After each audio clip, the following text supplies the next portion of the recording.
guys, for today's video, maglilinis tayo ng bahay. Una kong gagawin, tatanggalin ko muna yung kama. Pagkatapos ko matanggal yung kama, syempre, papagpagin natin yung ilalim ng kama. Ay, hindi pala kama yun. Kutsyon pala. Nagkakamali lang, sorry. Pasensya nyo na sa bahay namin. Wala kasing privacy, char. Hindi, maingay. Kasi, anong tawag dun? Yung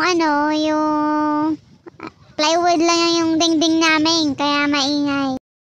Siyempre, pagkatapos natin maalis yung kama, hindi ko pa pinapagpag yan kasi magdidikit muna ako ng mga sa butas-butas. Para pag umulan, walang patak. Diba? Nanguha muna ako ng sabon para hindi dumikit sa kamay ko yung pandikit. Anong tawag dyan? May tawag dyan eh. Kakalimutin ko. Ay, anong tawag yan? Nakakalimutan ko. Wasted. Glue stick. Ay, hindi! Uy, ano na tawag dyan? Isip. Ano tawag? Espasol? Ay, hindi. Pagkain pala yun. Ano na tawag dyan? Pudik. Espasol? Ay, hindi. Hayaan mo na nga. Wait lang, alalanin ko. Yun, alam ko yung tawag. Bulkasil. Nag-isip-isip pa ako. Putik. Bulkasil pala. Hindi pala Hindi pala shoe glue. Hindi pala pagkain. Putik. Okay na yan.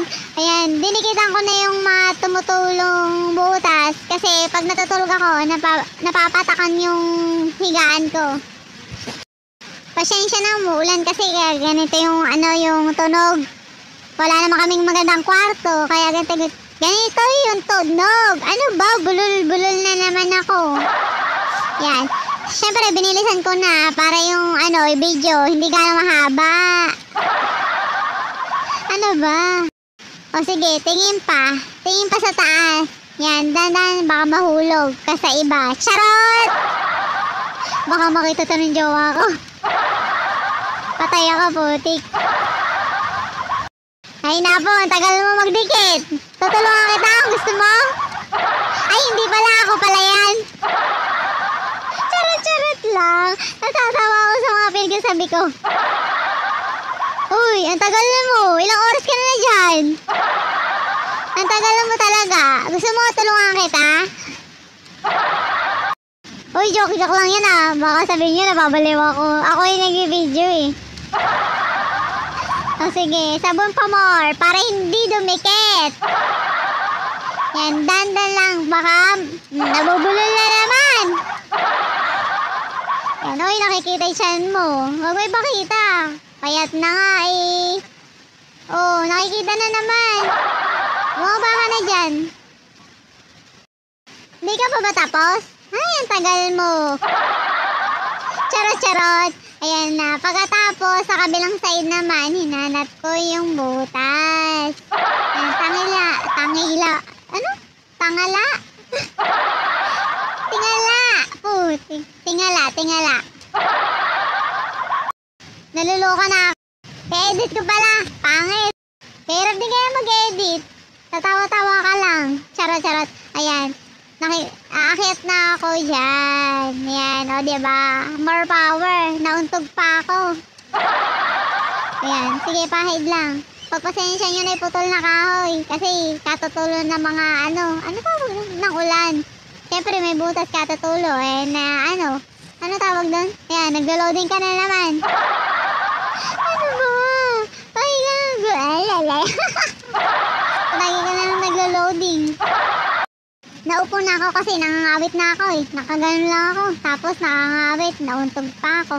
Ayan, naabot ko na may mga butas. Pero yung ibang part ng butas, hindi ko maabot kasi nga natatakot ako baka mahulog ako sa kanya. Charot!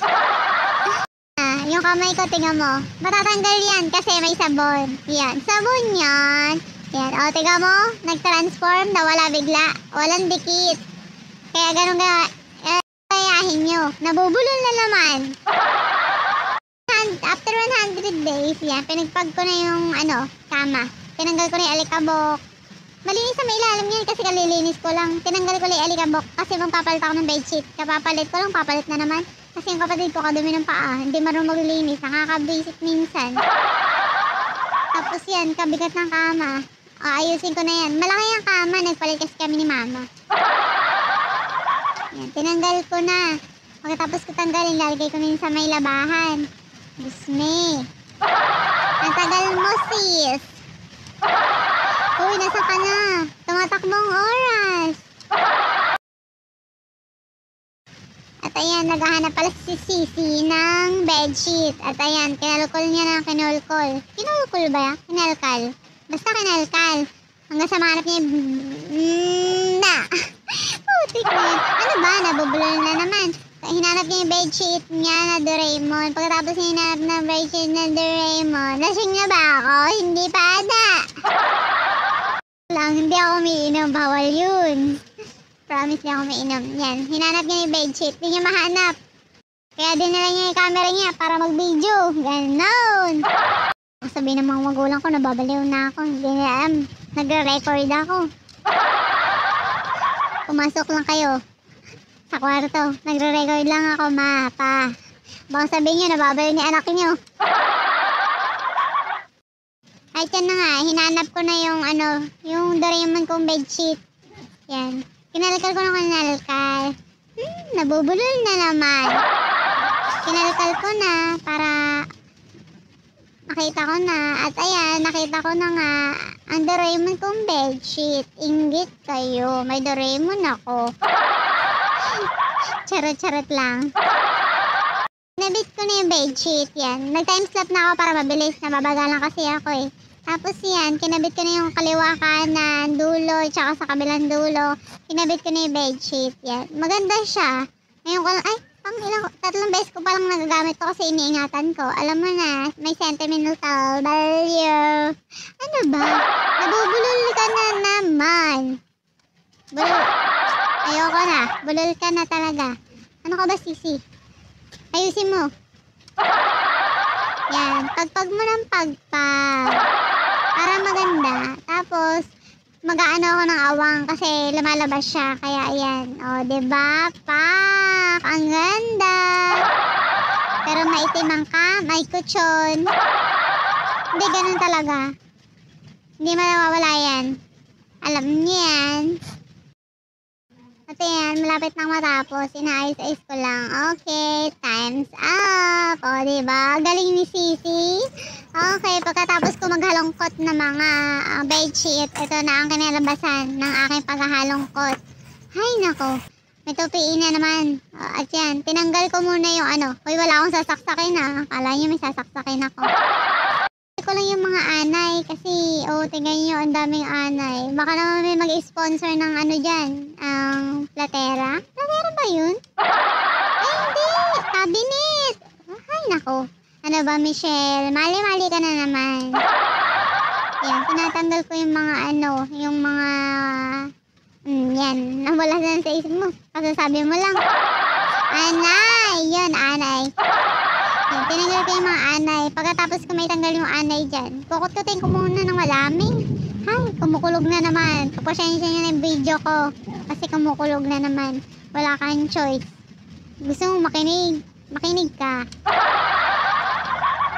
Pasensya na sa bus ube. Bus ube? Bakit ganun? Bus ube? Hindi ba voice over? Ganon. Okay. Kung kailan ka mag-voice over, tsaka kukulog. Ha?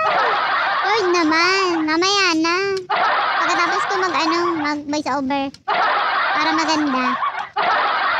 Okay. Tinimeslope ko na para mabilis. Yun. O, diba? Yan, pinagpag ko na rin ng tambo para mawala yung mga anay-anay. Tapos yun, pagkatapos nun, ay kinatchuli ko muna. Tapos yun, yung mga naglag na anay-anay, tinanggal ko na. Yan, siraid ko talaga. Ewan ko ba, ba't inaana yung bahay namin? Katagalan na siguro, talagang ganun. Ilang years na to eh, bata pa si Alexis. Nung tinayo to, ilang taon na? 23 years? Years? Ha?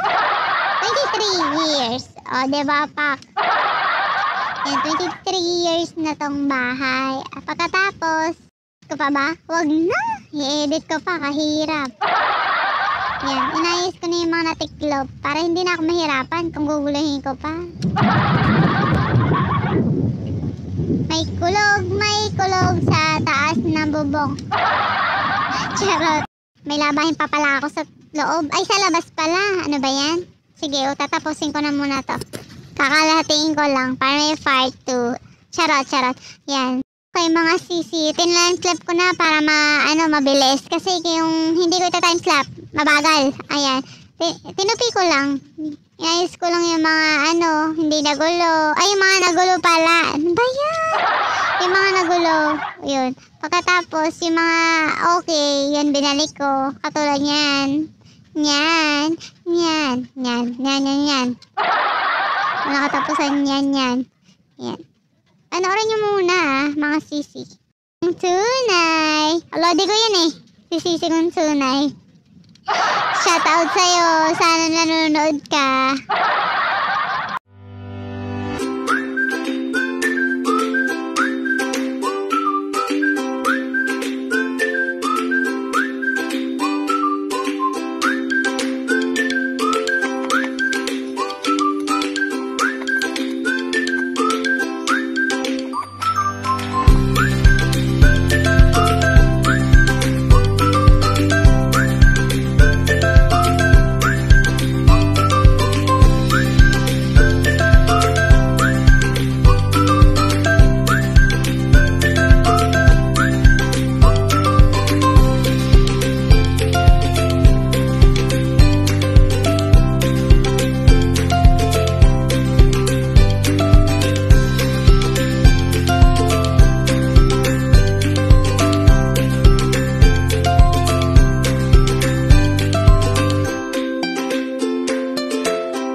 Tapos nun, hiniwalay ko yung kumot, cortina, at saka pillowcase. Wow, English. Yan, hiniwalay ko isa-isa. Ito yung... Basta, hiniwalay ko yung bedsheet, pillowcase, tsaka blanket, tsaka yung mga damit. Yan. Hiniwalay ko ng mga separate. Sineparate ko yung mga pagtupi. Kasi kahirap pag halo-halo. Yan, commercial muna tayo guys.